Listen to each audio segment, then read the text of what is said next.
And so one of the things I found most interesting when I was like doing the research about the actual Krampus legend, if you want to call it that, was the parallels between what we would call El Cucuy or sometimes El Coco, depending on what part of the world you are and what language they're speaking, whether it's English, Portuguese, or some other variant. Right. And I found it funny that you have two different parts of the world separated by thousands of miles of ocean that develop these type of legends that are so similar to each other, yet a little bit different. And that just tells you that we have a universal problem that these stories solve.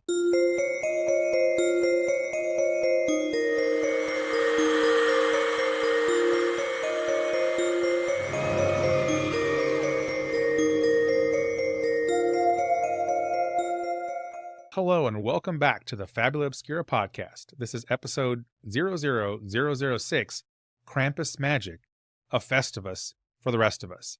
I'm here live from the studio in beautiful Bay Area, California. It is nice and sunny outside today, although it did rain last night and it was dreary.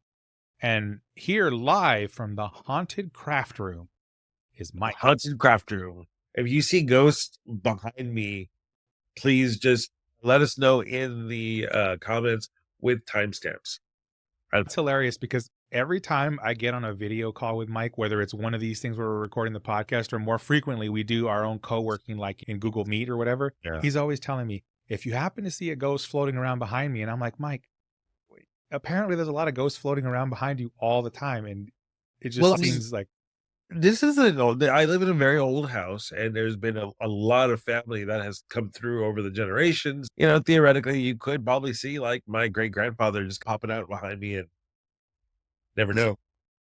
And looking down on you unapprovingly, as in absolutely, Mike, as the men in my life that. and the men in my family usually do. There will be no video games in this house. Yeah.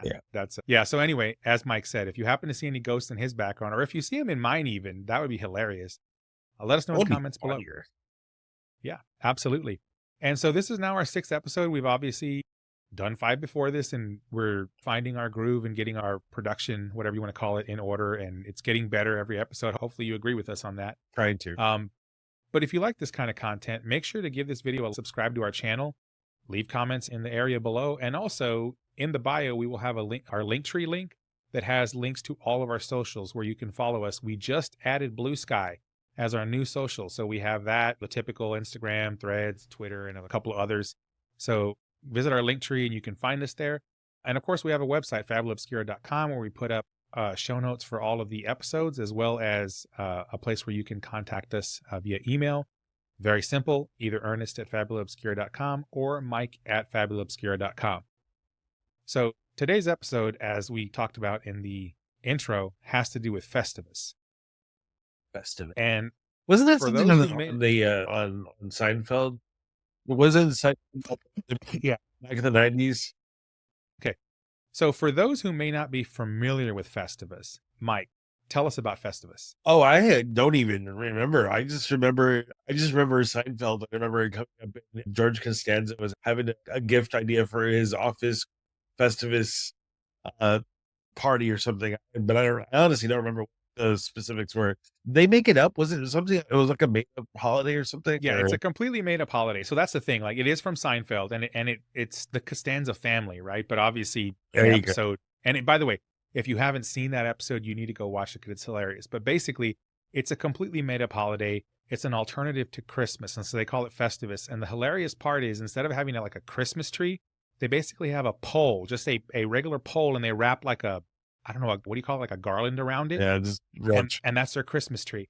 And then they have these like feats of strength. And so then they have this thing called the airing of the grievances. And that's exactly what it is. Everybody in the family is there, right? For think about Christmas, but it's Festivus. They're all sitting there in the room and they start the airing of the grievances. So basically everybody just takes their turn airing their grievances about everyone else there. AKA roasting your loved ones and just grief for all the crap they gave you. Yeah, and it's hilarious because it's like making fun of the Christmas tradition and the stuff that inevitably happens at Christmas, but making up a fake holiday. And so I thought that was great because it tied into kind of the whole Krampus thing because, and by the way, I'm going to do it now and then the rest of the episode go back to Krampus. And I apologize, I'm not fluent in German, but when I was doing the research on all of this, The actual pronunciation is something like Krampus, and then the night it happens is Krampusnacht in German.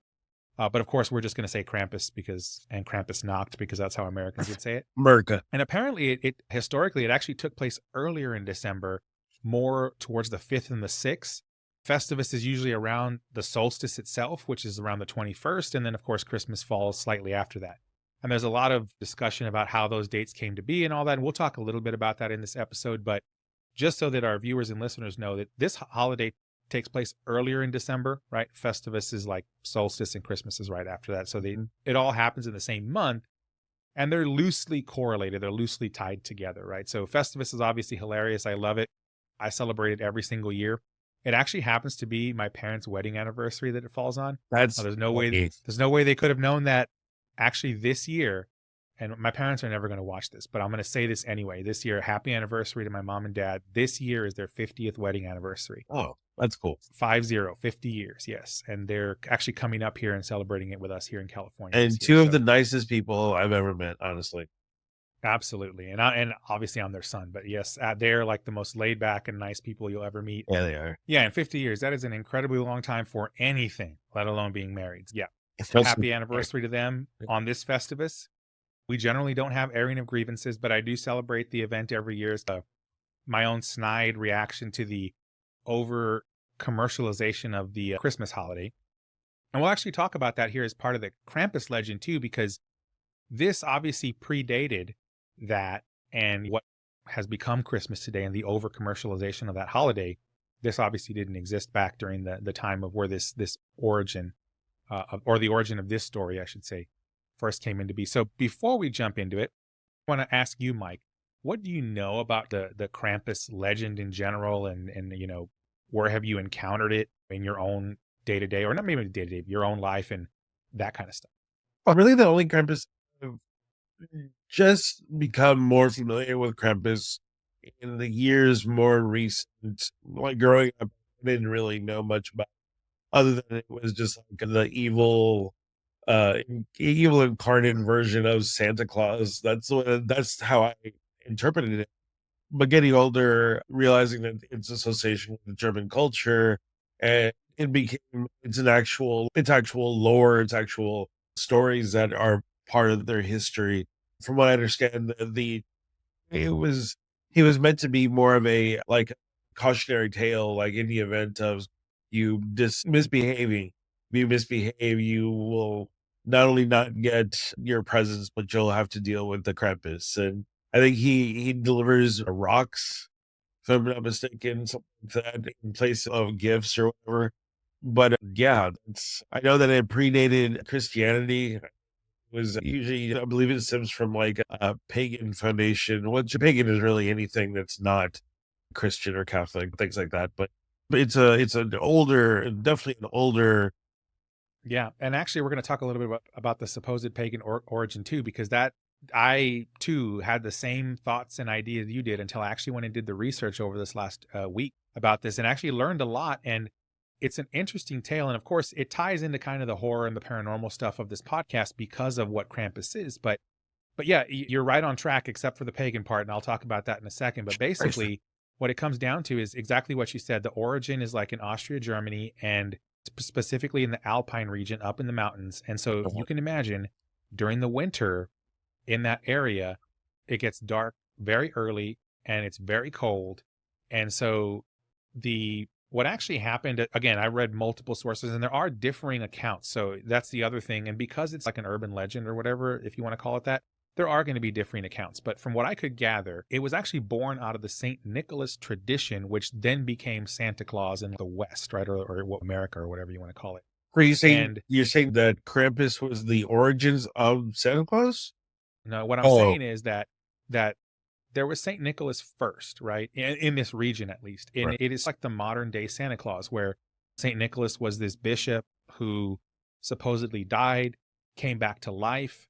There's an interesting story about that too, that when he came back to life, or I don't know if it was resurrected is the right word or whatever, but he died, came back to life, and then with a birch branch almost beat another bishop to death I don't know why. I couldn't figure out the exact reason for that, but that's what happened there. He came back, and that's actually where the birch branch part of the Krampus thing sneaks in here. But basically, Saint Nicholas is like a modern day Santa Claus. He would reward the children on Christmas with treats, fruits, candies, and all this kind of stuff. Well, well-behaving children, right? Exactly, the well-behaving children, not the misbehaving children, right? So if you take Saint Nicholas and you just use that as a vertical, right? That is the origin of the legend. Now, what then happened was somewhere along the line, there was like an anti-hero or an antithesis or whatever you want to call it that was born out that dealt with the children who didn't behave. And of course, as I alluded to in the intro to this video, we have a similar thing in our Latino culture that at least in San Antonio, we refer to it as El Cucuy, but I've heard it in other places called El Coco. And it's the same concept. It's like a demon or a malevolent entity, spirit, whatever you want to call it, that basically handles business when kids don't want to behave. So There's different. is that what you're? So is that the correlation then between Krampus and Kukui? Just Exactly. the cautionary, the don't do this, otherwise this monster is Exactly. gonna get you or whatever. Exactly. So it is the same principle, which is adults using fear to scare their children into behaving. Yes, Right. let's control. Yeah. Now, we've had several generations now where parents have not put discipline in place, and look what's happened in the world. But that aside, that's how the legends tie together. And I found it super interesting that I'm like, I remember hearing this kind of stuff too. And the thing is, depending on where you hear the Krampus legend from, so whether it's somebody from the actual like Alpine region of Austria, or whether it's German or in that general Western European vicinity or in other areas, it changes just a little bit. So on the mild end, it is just that the Krampus is there and scares the children to behave. And then if you want to call it on the moderate level of it, it is the Krampus comes and uses his birch switch basically and whips the children or beats them into compliance. And on the extreme end, where it goes to the horror side, if you have a really bad kid, Bebe's kid, basically, the Krampus will actually stick you inside of his wooden or his wicker basket or his sack, like the Santa sack, just, again, depending on the area where you get the legend from. Right. And he can take you off to the depths of hell and leave you there, or he can take you back to his lair and then just eat you.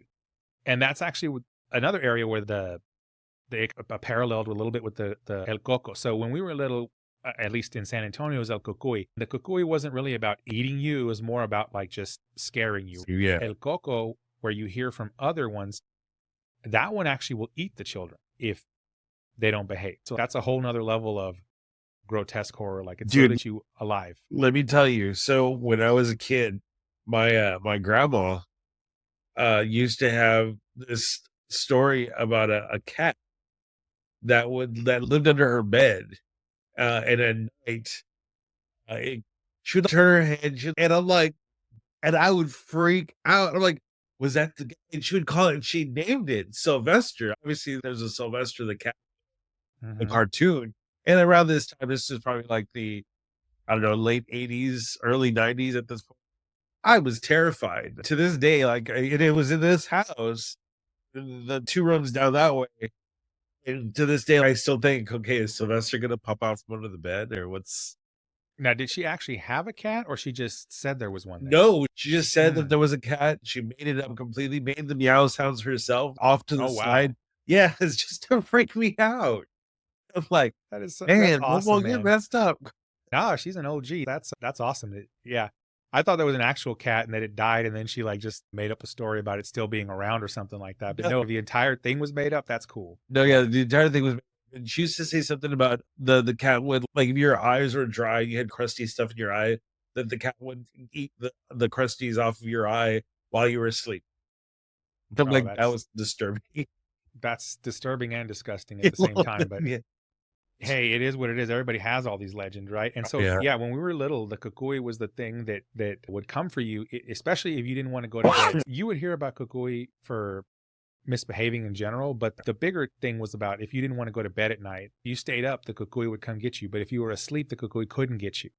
Kids try to go to bed right away when they heard that. Now, of course, it varied in terms of effectiveness and all that kind of stuff. But the thing is, it never, at least for us, I can't speak for everybody else, it never really tied into the Christmas thing. It was just this pervasive, like, thing. Whereas the Krampus thing is specifically around that holiday and is the antithesis of Saint Nicholas. Now, here's the weird part is like when I was reading about this, it was almost like the Krampus was basically the other side of the Saint Nicholas story, right? So like Saint Nicholas comes and he rewards the good behaving children with treats and all that, whereas the Krampus comes and gives the kids either a beating, as you mentioned earlier, rocks, lumps of coal. We've heard lumps of coal in like the Western Santa Claus tradition. Yeah. Or in the worst case, will consume you alive in the fires of hell. So, Worst cases, yeah. which, as one does, As right? When one kids does. don't behave. As it happens. So I found that super interesting and it got me. I'm going to pause the Krampus story here for a minute because, Mike, I'm going to pull you in with this because this got me on a tangent just mentally thinking.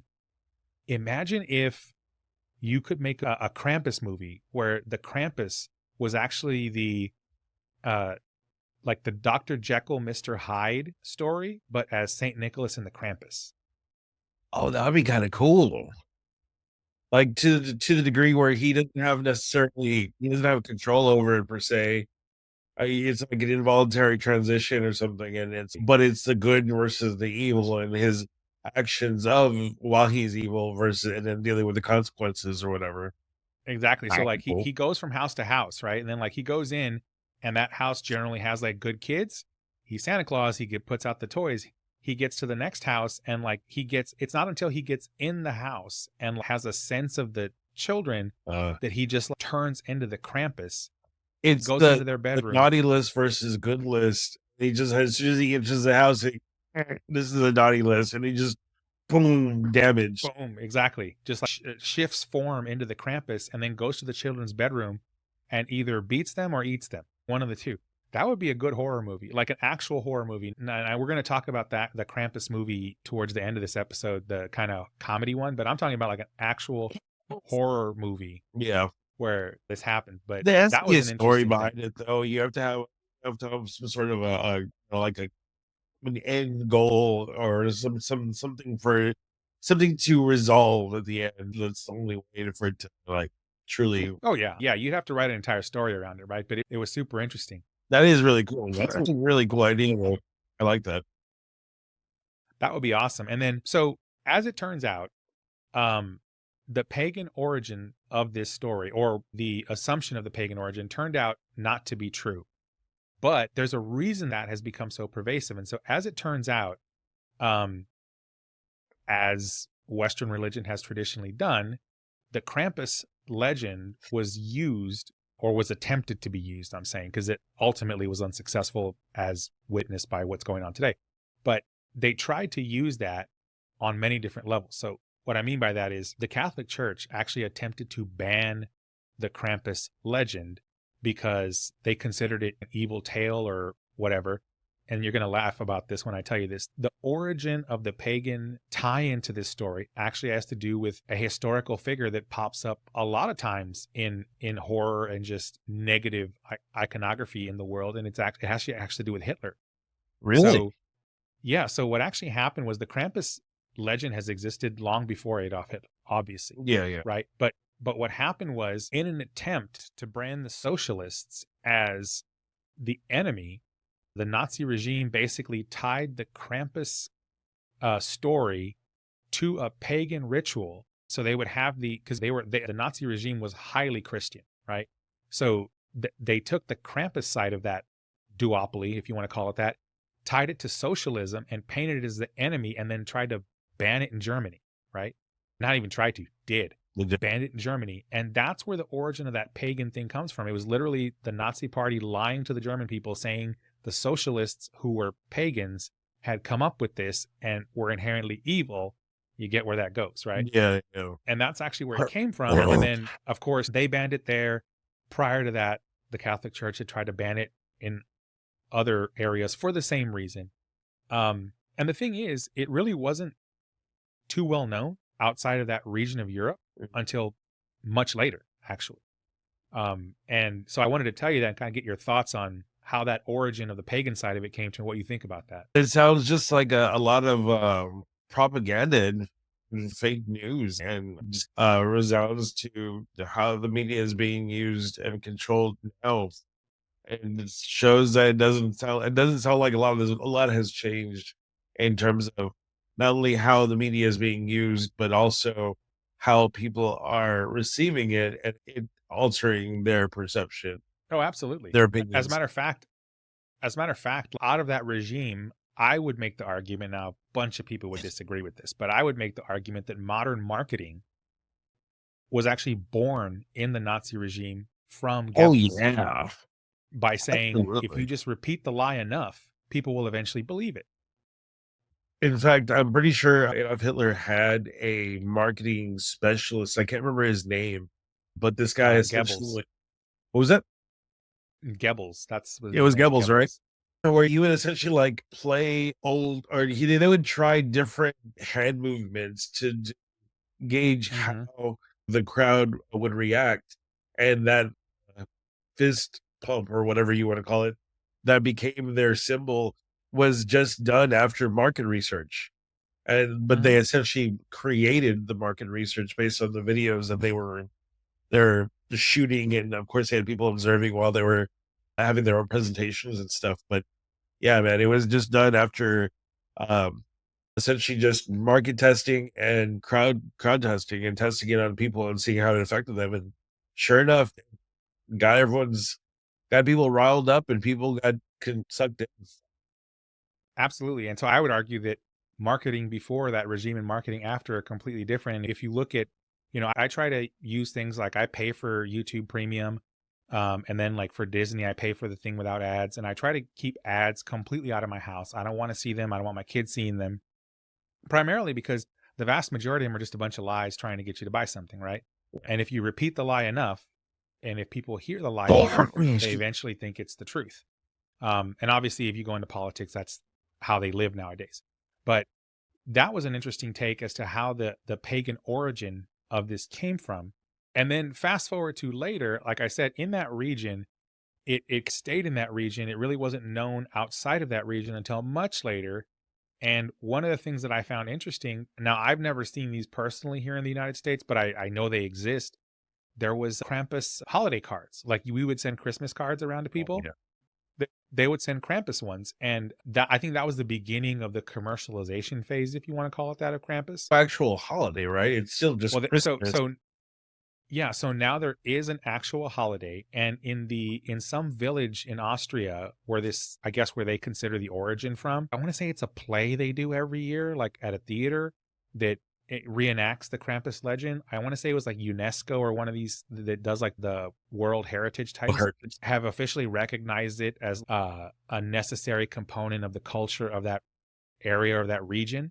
So it's a thing now, to the extent that there are modern day events happening around this. But before we get to that, I want to talk a little bit about the Krampus cards, because this is what I found interesting. So I pulled some up while I was doing the research, and it's exactly what you would expect. It was like Christmas cards, but with Krampus on them, right? But what I found most interesting was the Krampus legend obviously has him holding a birch branch as a switch that he uses to beat the kids who don't want to behave. Mhm.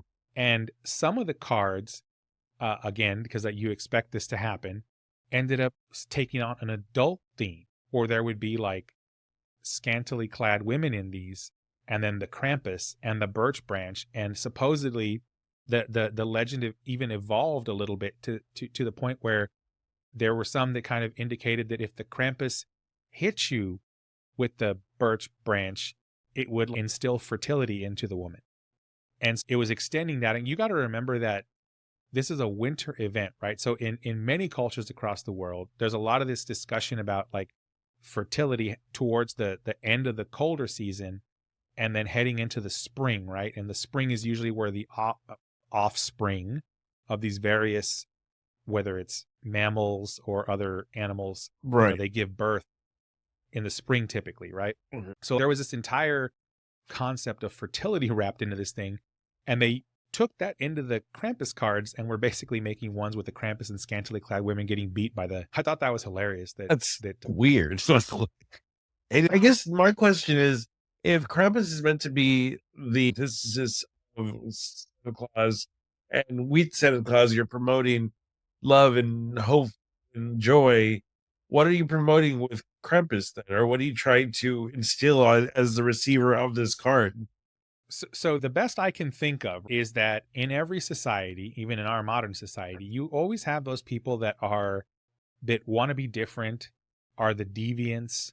Yeah. And by the way, no judgment. If people could believe or do whatever they want. What I'm getting at is you have the people that want to be the counterculture, basically. And so my guess is that where this originated was people who either were not Catholic or Christian, did not like or agree with that side of it, and they saw the Krampus as their way of embracing something that was the opposite. And if they could meld it with something that was also offensive, if you want to call it that, to Catholics and Christians, which in general has been offensive to them for many years, that was what they latched onto. So it was literally the other side of the coin trying to use the opposite side of that legend to be the counterculture and push back on the heavily religious overtones of the St. Nicholas side. And it's the same thing you'll see today of the modern day Satanists trying to get their statues of Baphomet put up in front of a courthouse because the statue of the Ten Commandments is there. Same exact thing, but on the Krampus legend, right? So that's the best I could figure. But I looked at a bunch of these little cards, and then I thought to myself, wouldn't it be cool if we had a resurgence, if we prompted a resurgence of the Krampus cards? I'm not saying we need to do the ones of the scantily clad anything, but just instead of sending Christmas cards, we started our own counterculture here of just sending around Krampus cards and with Festivus type things in them. It's again, just the counterculture aspect of it. Oh yeah, totally. Now we do Christmas just like anyone else. I'm not trying to sit here and say we're literally the counterculture to Christmas, because we're not. But it would be cool to have that as just a counterbalance against the overt commercialization of the Christmas holiday. So that was one thing I found interesting about the Krampus cards. But then the other thing that kind of caught my attention was in the European regions where this originated, there is a tradition, and it's gone on to this day, and I can't remember the name of the actual word, but it's Krampus something, and it's basically a run. And so what it was and what it is, although traditionally I think it was probably more so than now, was men in that region would go to the bars and get drunk, dress up as Krampuses, and go running through the street at night. Don't ask me why. That sounds but fun. it was like a festive event, right? And that's what they did. And they do it to this day. And apparently that has now become a thing that has spread outside of the region. Now, I'm not saying that the tradition of a bunch of men getting loaded at the bar and then running out, not that part, but the Krampus run, if you want to call that, has now spilled out of that region. And I sent you a link the other day to where I don't know if it was the first one, but San Antonio had one this year. Really? Did you see that? I did not. I didn't know they had one here in town. I know we had the Krampus parade. Well, yeah, that's what I mean. The Krampus parade. So that concept. Went to it. Remember, I told you that. Yeah, and that's what I'm saying. That tradition has now spilled. The Krampus run. Think about it, because that was in a region where people walked around. In these European cities, as they were designed and as they exist today, they're very walkable, unlike San Antonio, which is a sprawling metropolis of now 2.5 million people. But it's the same concept. It was basically a parade of Krampuses. And so to see that now spread out to other areas, specifically San Antonio, Texas, of all places, right? How did the Krampus parade get there?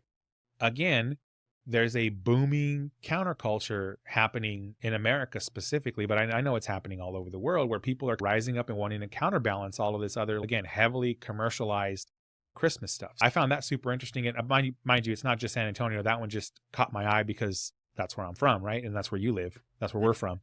But it's in a lot of places now. So that part of the Krampus tradition, or whatever you want to call it, has now spilled out into other areas of the world. Okay, so I just looked it up real quick. I guess it would be Krampus Lauf or Krampus Lauf.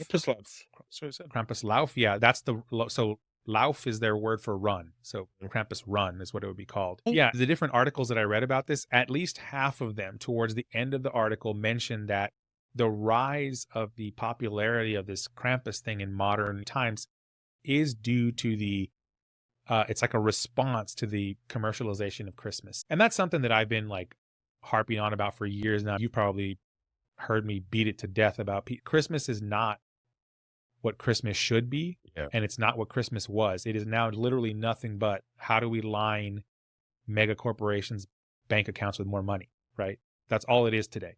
Pretty Um, much.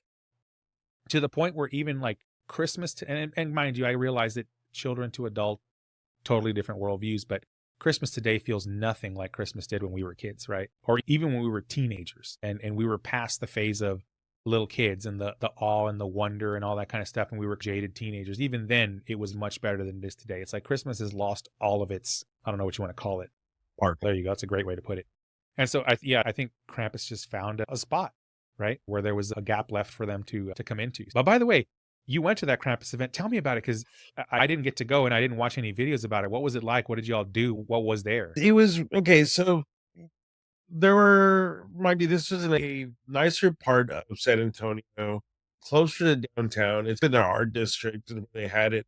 There was some controversy on it from the get, because there were, again, these Christian Catholic people that just were against it. They thought it was satanic. They thought it was just something that was just not Texan or not American or whatever. So they were just Mhm.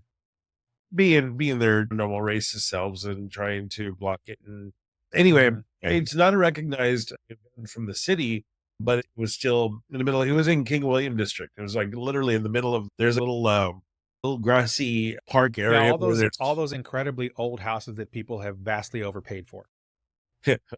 vastly overpaid. Those are like in the millions. I'm pretty sure those are. Exactly, that's my point.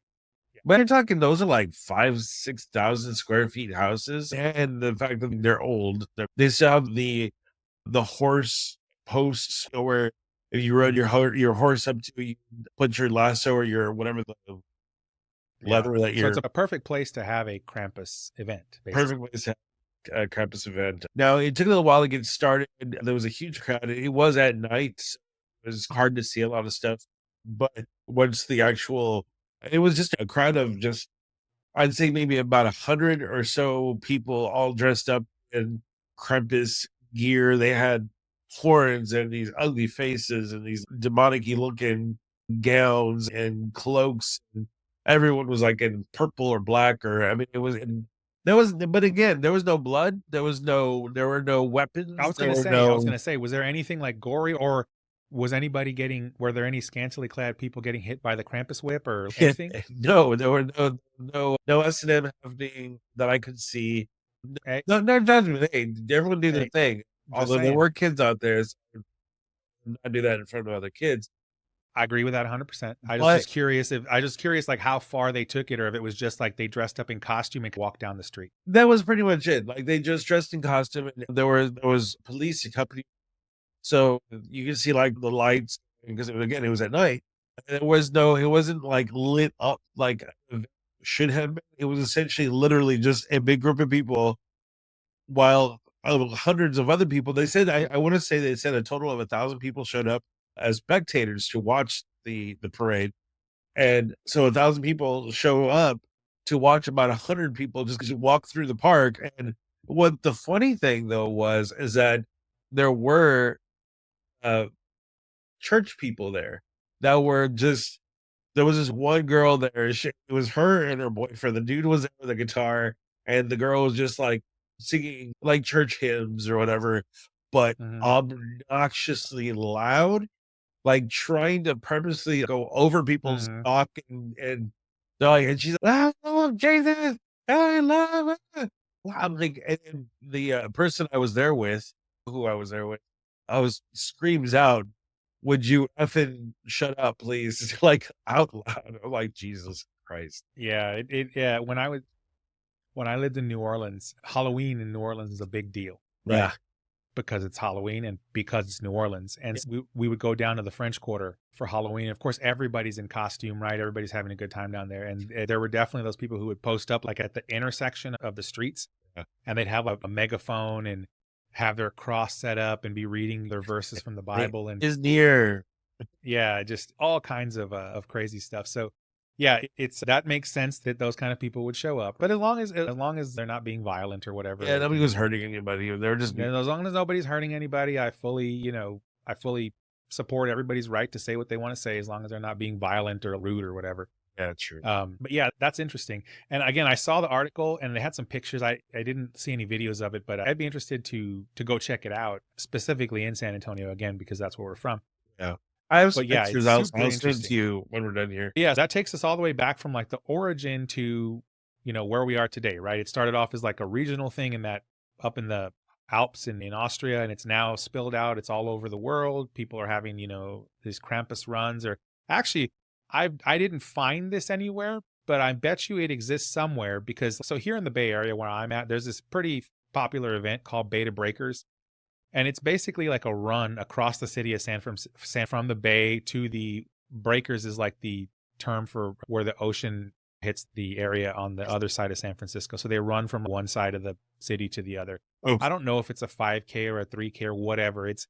But it doesn't matter because the point of it isn't to win or run a race. Like there's literally everybody's in costumes, and not just costumes. Like they'll make these elaborate get-ups where it'll be like those carts they have like Costco, the orange ones, not the baskets, but like the flat ones yeah.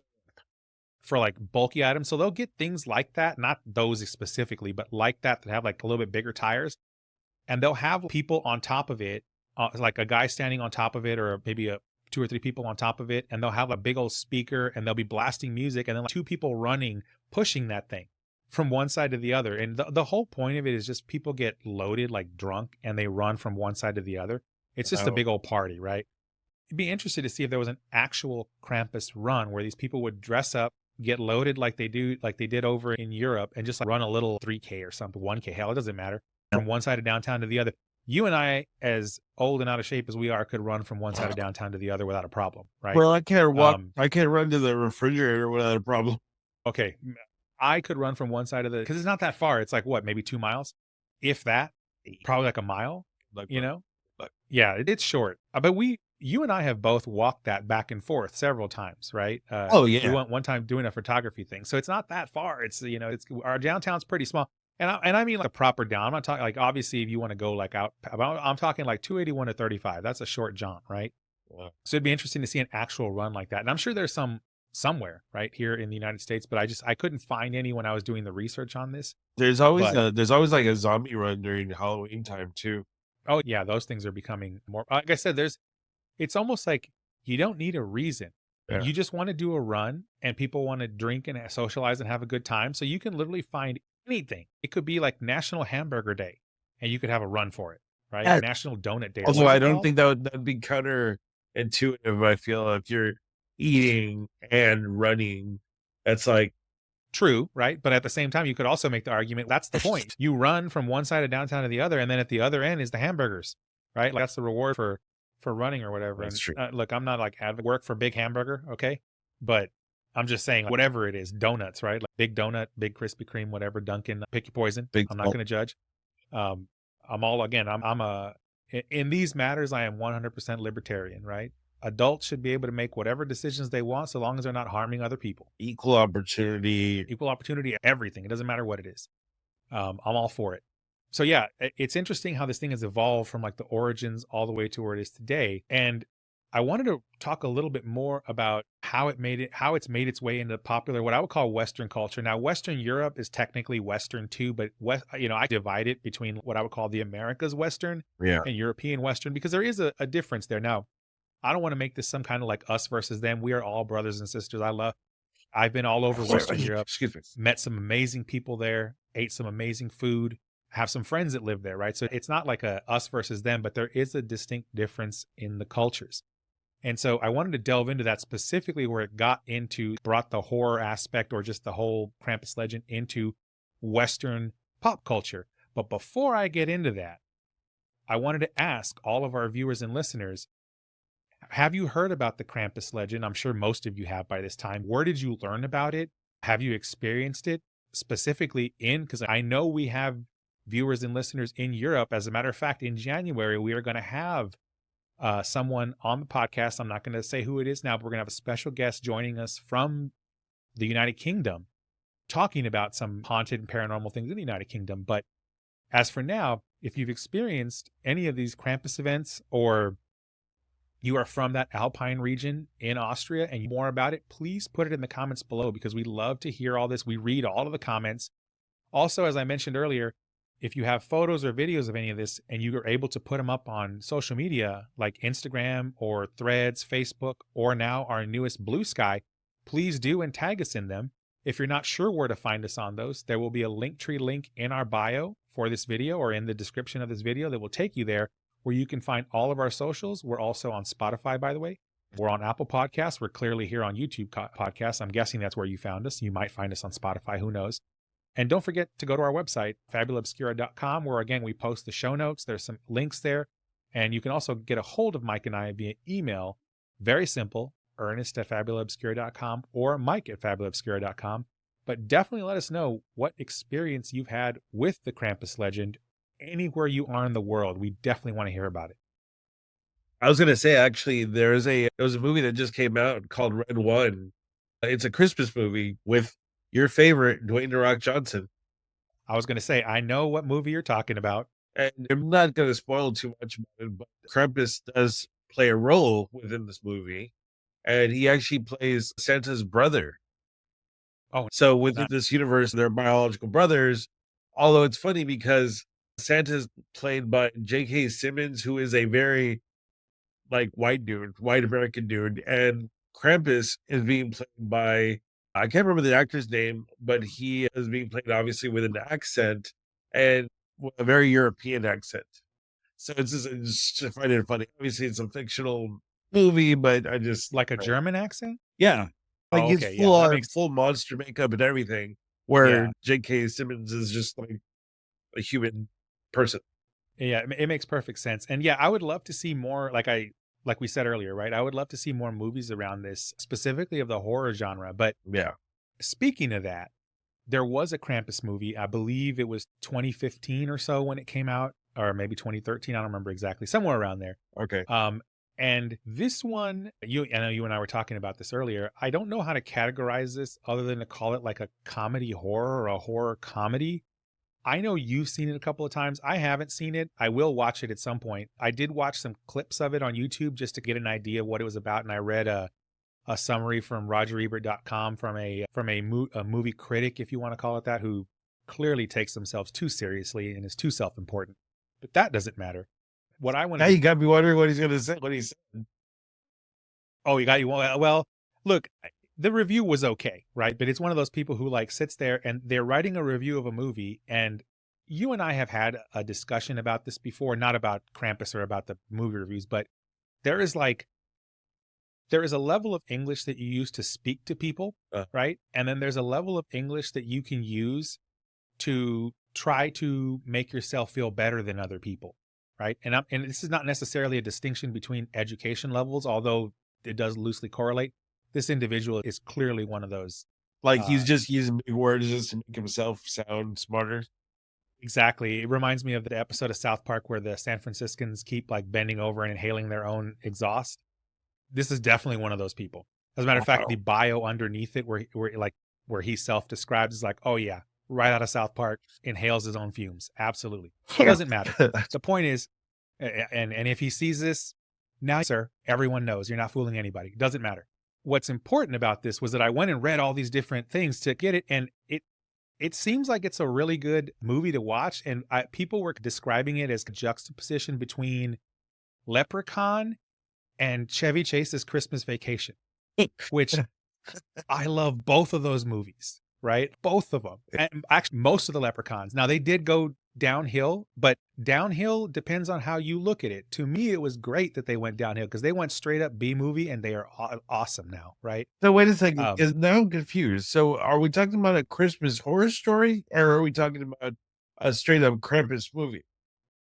So that's what I'm saying. The Krampus movie, right? The one that was 2013, 2015, after reading all of these different reviews about it and watching YouTube clips from the movie, the general, I guess, what do you want to call it? This is the one. Okay, this is the one that I saw with Tony. Yeah, the geist I got from it was like a cross between Leprechaun, like the original Leprechaun, or maybe the first three, and Chevy Chase's Christmas Vacation again, which I love both of those movies. But you've actually seen it multiple times, so give me your opinion. What did you think about it, and is it in fact a cross between those two? Yeah, it's literally just the uh, core Christmas vacation family get together where everyone's coming in from out of town, all meeting up in one big house, and you have your quintessential like family feuds that happen, like the older brother and the younger brother, or the sister-in-law and the other sister, or crap like that, something like that. Yeah, it's like the typical family drama Exactly, and holiday.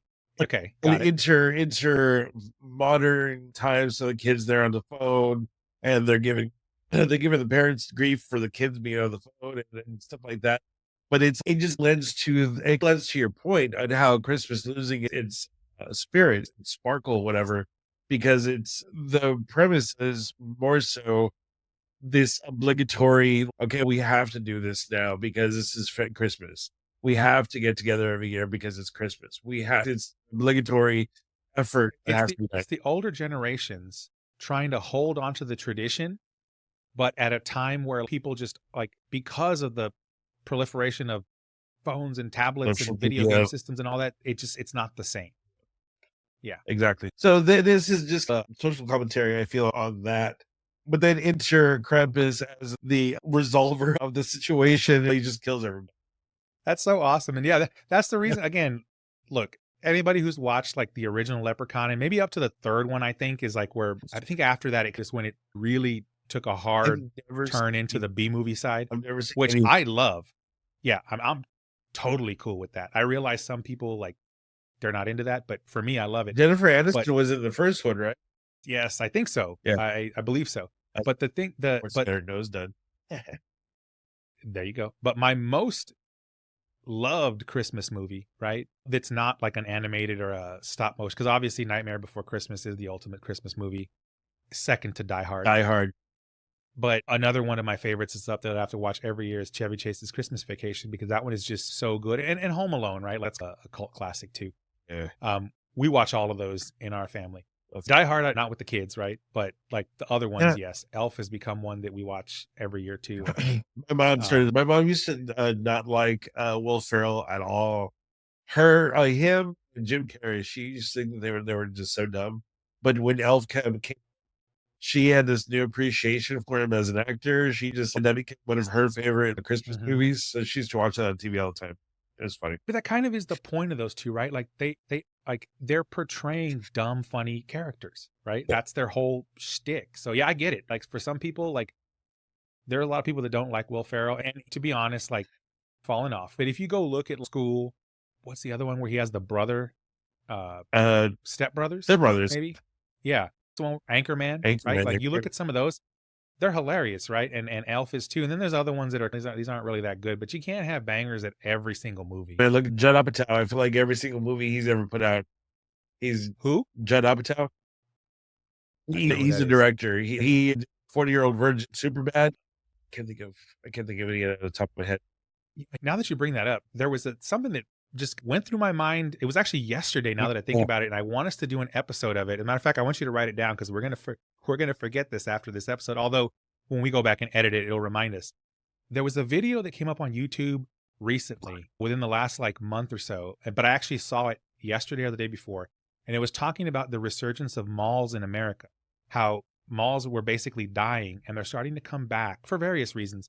And they mentioned some movies that were like Mall Rats and some other ones, and I was thinking it'd be a great episode to talk about horror movies that took place in malls.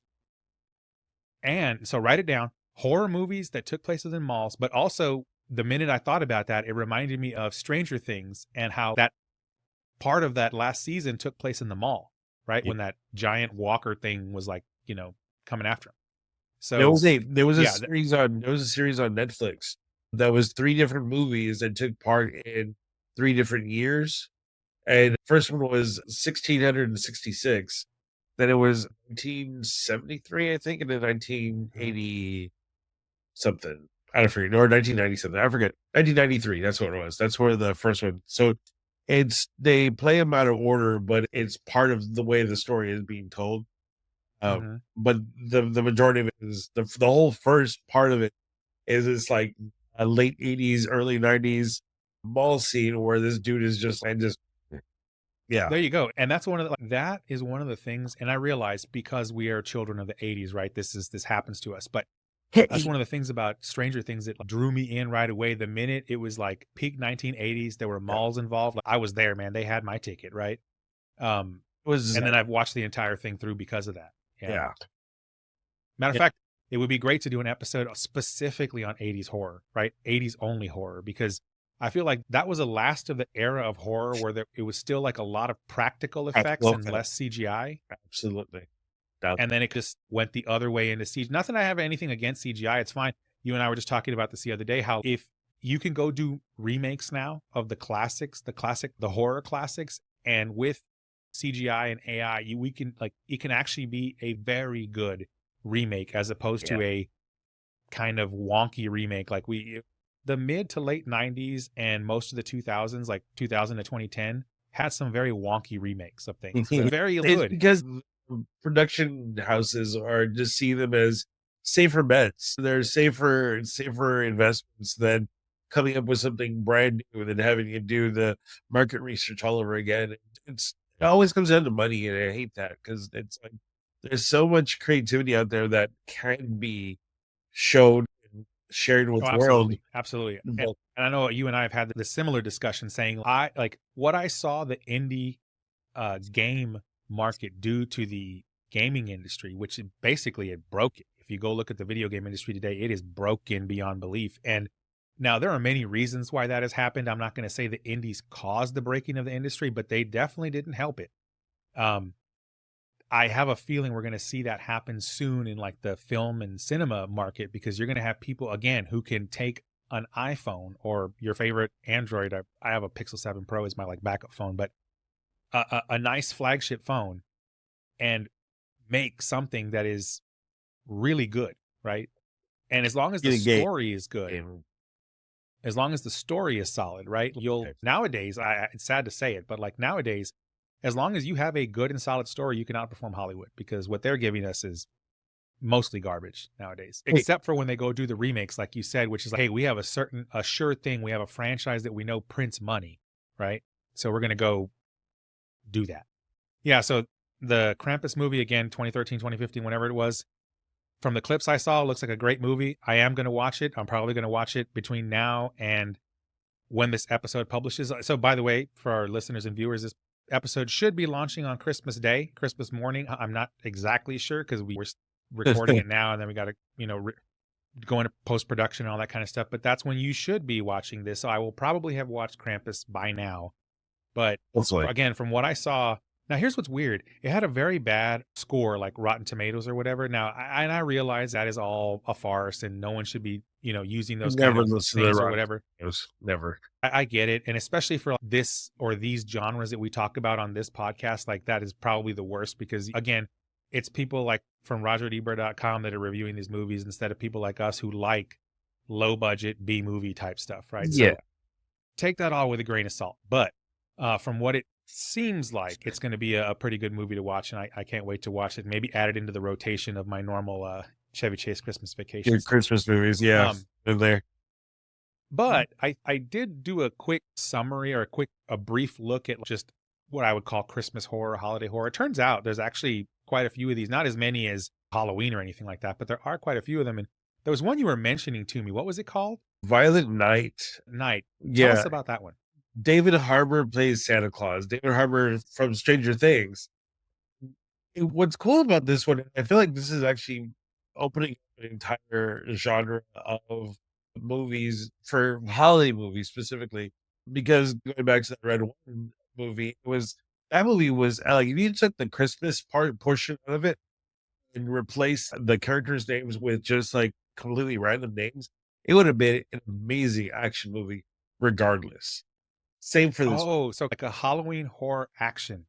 Yeah. Red One wasn't really a horror movie. It wasn't horror, but like you could have a holiday horror action movie, basically. Oh yeah, like legit. If you were to throw the premise of Halloween, or throw the premise, Halloween's a bad example. Throw the premises of Friday the 13th, but then make it Christmas, and throw Santa Claus as like the villain.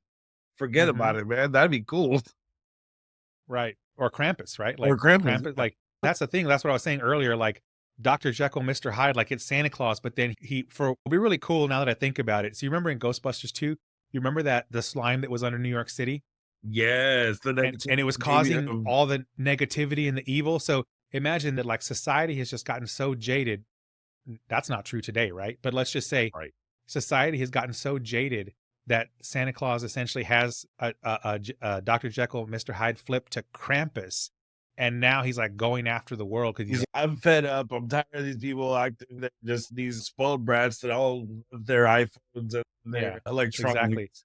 These people think they know hate. I will show them hate. I I will will show them show them. pain and suffering. Yeah. Stop quoting Constantine. Is that in Constantine? That was Gabriel saying, "Oh, does humanity want to deserve God's Oh, love?" that's right. That scene right there. Yeah.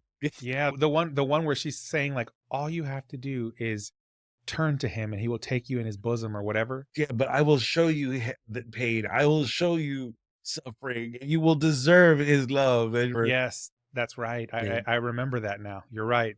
I see. I'm even quoting it without even knowing it. yes, you do. That's how good of a movie it is. Or that's how obsessed you are. Okay, fair enough, but that's also how good of a movie it is. So yeah, this one, Violent Night, or what is it? Violent Night, I can't remember the exact premise. Essentially, there's like mercenaries, there's guns, there's violence, there's explosions. But John Leguizamo was Oh, really? David, Wow. yeah, David Harbour, Beverly D'Angelo Oh, so they got from well-known actors in there. Yeah. yeah, but from all she was also in Chevy Chase's movies. So anyway, yeah, um, he's tired. He's like he's old, and he's just like I'm done. I don't want to do this anymore. And then he gets pulled back in. But this is like Santa, like a reluctant Santa with a baseball bat. Like he's ready to Oh, beat the out of somebody like bad. Like it's so like Negan, but Santa Claus. yes, exactly.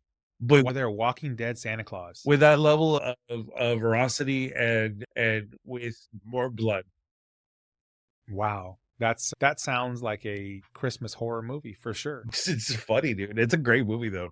We've seen it a couple times. It was been about a year or so since I've seen it.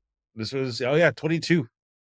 There you go. So there's another one for our viewers and our listeners to check out. So yeah, and I saw that there was again quite a few of them. Again, not near the level of Halloween or stuff like that. But Yeah. you're right. I think you're right. This is a genre or an area that's ripe for like more stuff to be created in. And I'm all for it just from the perspective of like how do we counterbalance this like commercialization of Christmas that has happened in the West. And I think it's to put out more of these movies and just anything, movies, music, whatever, that's just like the opposite, right? Like whatever Christmas is, it is the antithesis of it, and bring it up to a parody. And then at that point, like you've now broadened the definition. And so now don't get me wrong. The minute these massive corporations see that, they're going to try to find a way to capitalize on that too. But it's just a new thing, something interesting or whatever the case is. Yeah. Any other ones you want to toss in here? Not top of my head, not for Christmas movies per se. Christmas horror. Yeah, so I think, we'll go ahead and bring this one to a close here in a second, but before we do that, I just wanted to remind everybody, if you've watched the Krampus movie or any of the other ones we've talked about, or you have any recommendations for any other Christmas or holiday related horror or even paranormal type movies, that'd be great too, like Christmas paranormal stuff. Put it in the comments below. Share it with all of us so the other viewers and listeners can see it. Mike and I will go watch the movies too because we love this kind of stuff.